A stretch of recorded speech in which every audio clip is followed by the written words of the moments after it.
आंदोलनाने आले नाही आहोत, तर आपल्या हक्काच्या लढाईसाठी आपल्या आयुष्यातील वाया गेलेल्या 10 ते 12 वर्षासाठी हिशोब बनण्यासाठी आपण इथं आलेलो आहे. आपण इथे काही गुन्हेगार नाही आहे.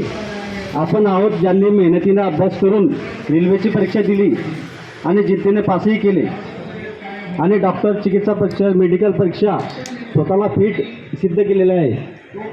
आपण याच्यात काही चोरी केलेली नाही आहे. आपण आझाद मैदानावर आलेलो आहे. आपला मुख्य जो मुद्दा आहे तो रेल्वे प्रशासनाला सर्वांचा आज एकच प्रश्न आहे. जर आम्ही सर्व उमेदवार मेडिकल पात्र आहोत व भरती प्रक्रियेतील सर्व अटी पूर्ण केलेल्या आहेत आणि जर RTI माहितीनुसार 698 जागा आपल्या सेंट्रल रेल्वे मुंबई इथं रिक्त आहेत, मग आम्हाला नियुक्ती का मिळत नाही आहे, का दिल्या जात नाही आहे? आणि दुसरा विषय असा की नोटिफिकेशन 1/2019 ग्रुप डीचे जे मुलं आहे त्यांना सेंट्रल रेल्वे 2026मध्ये एवढ्या वर्षानंतर इथं ग्रुप डीमधील काही उमेदवारांना त्यांची फायनलची व्हॅलिडिटी वाढून त्यांना डॉक्टर व्हेरिफिकेशन करून त्यांना नियुक्त्या दिल्या जात आहेत. मग त्यांनी नोटिफिकेशन 1/2007 मेडिकलमधील पात्र उमेदवारांना नियुक्ती का देऊ केल्या नाही? आपला हा प्रश्न सेंट्रल रेल्वेसमोर राहणार आहे. हे रेल्वेच्या लक्षात का येत नाही? उमेदवारांना 698 रिक्त जागा आपल्या उपलब्ध असताना मेडिकल पात्र झालेल्या उमेदवारांना काय दिल्या जात नाही? एका बाजूला नोटिफिकेशन 2019च्या उमेदवारांना वेटिंग लिस्ट वाढवून त्यांना सामावून घेतल्या जात आहे. मग आपल्याला काय गुन्हा, आपण काय गुन्हा केला आहे त्याच्यामध्ये?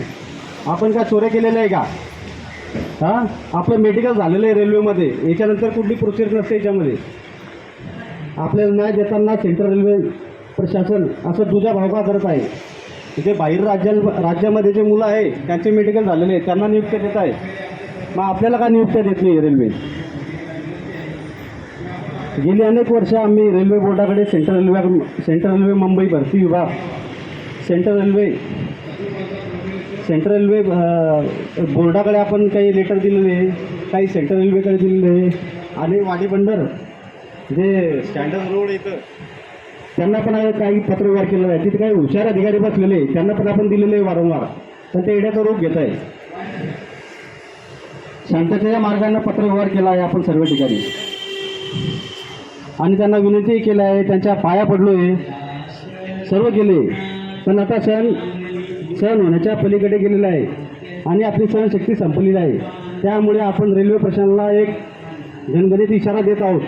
याच्या पुढे आम्ही इथे सांगण्यात आलो आहे की आम्ही याच्याकरता इथं आलेलो आहे की केवळ विनंती नाही तर हा केवळ प्रशासनाला शेवटचा इशारा आहे. रेल्वे भरती सेलच्या काही अधिकाऱ्यांच्या चुकीमुळे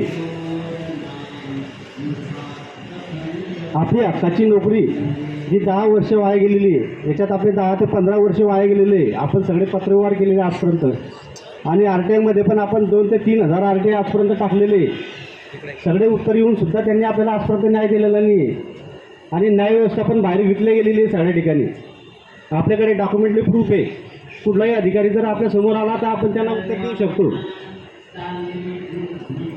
आपला परिवार त्यामुळे रस्त्यावर आलेला आहे आणि काही निराशातून मेडिकल पात्र असून सुद्धा नोकरी न मिळाल्यामुळे काही लोकांची आत्महत्या केलेली आहे. याच्यात काही मुलं असं आहे, आता आमच्या 40गावमध्ये एक मुलगा असा होता की त्याचं मेडिकल झालेलं आहे.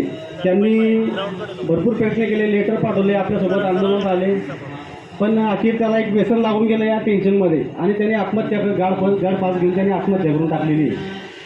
म्हणजे असे गंभीर प्रकारे घडलेले आहे. तरीसुद्धा रेल्वेला जात नाही आपल्या याच्यामध्ये. आता आपल्या तोंडात वेगळे शब्द येतात, पण आपण नियमाच्या आतमध्ये राहून आपण कार्य करतोय. ऐकू द्या त्यांना. आज आपल्यावर आला, काल उद्या त्यांच्यावर पण टाईम येऊ शकतो. अजूनही खूप त्रास आणि मनस्ताप सहन करावा लागत आहे. आता मात्र आम्ही मागे हटणार नाही, कारण हा आमचा हक्काचा विषय आहे. जर पुढील 10 दिवसाच्या आत नियुक्तीबाबत सकारात्मक निर्णय सेंट्रल रेल्वे आणि जनरल मॅनेजरांनी दिला नाही तर येत्या काही दिवसात आम्ही 300 ते 400 मेडिकल पात्र उमेदवार येथे बेमुदत अमर उपोषणाला बसणार आहे. याची सेंट्रल रेल्वे प्रशासनाने गंभीर प्रकारे दखल घ्यावी. माझं सगळ्या उमेदवारांना एकच म्हणणं आहे की सगळ्यांचं मेडिकल झालं हे तुमचं हक्क आहे, तुम्ही इथं आले पाहिजे. आणि तुम्ही आज येणार तर उद्या तुम्ही भविष्यामध्ये तुमच्या मुलांना पण टाईम मिळणार आहे. त्याच्यावर प्रत्येकाने या दहा दिवसाचा अल्टिमेटम आपण सेंट्रल रेल्वेचे जनरल मॅनेजर आहे त्यांचाही मान सन्मान ठेवतोय. ते आपल्यापेक्षा वडीलधारे माणसं आहे. इथले पोलीस वर्ग इथं बसलेले आहे, त्याच्या आई बहिणी आपल्या इथं बसलेले आहे, त्यांना पण आदर सन्मान आपण देतोय. आणि जे अधिकारी भ्रष्ट अधिकारी इथं बसलेले आहे रेल्वे बोर्डामध्ये ते फक्त ऐकून काम बंद करून घेत आहे. आपलं मेडिकल झालेलं आहे. तुम्ही जर 2019च्या लोकांना जॉईनिंग देत आहे तर मग आपण काय पास केलेलं आहे याच्यामध्ये? आपल्याला जॉईनिंग द्यायला पाहिजे ना. आज बहुतेक मुलं आहे की ते घरी बसलेले आहे, वाटसुपर करत आहे, कोणी कोर्टात गेलेले आहे. आपल्या त्यांना सगळ्यांना विनंती आहे की तुम्हाला कोर्टाकडून न्याय भेटू शकत नाही, माझ्याकडून लिहून घ्या. तुम्ही न्याय भेटेल तर तुम्हाला लोकशाहीच्या मार्गानेच भेटेल. तुम्ही उपोषणला बसा, मी एकटा अमर उपोषणला बसतो. माझा जीव जरी गेला तर मी इथं बसणार. मी एका 10 ते 15 दिवसात जर इथं बसणार आहे. माझी मुलं बाळही घरी बसलेले पण मी इथं करेल. धन्यवाद.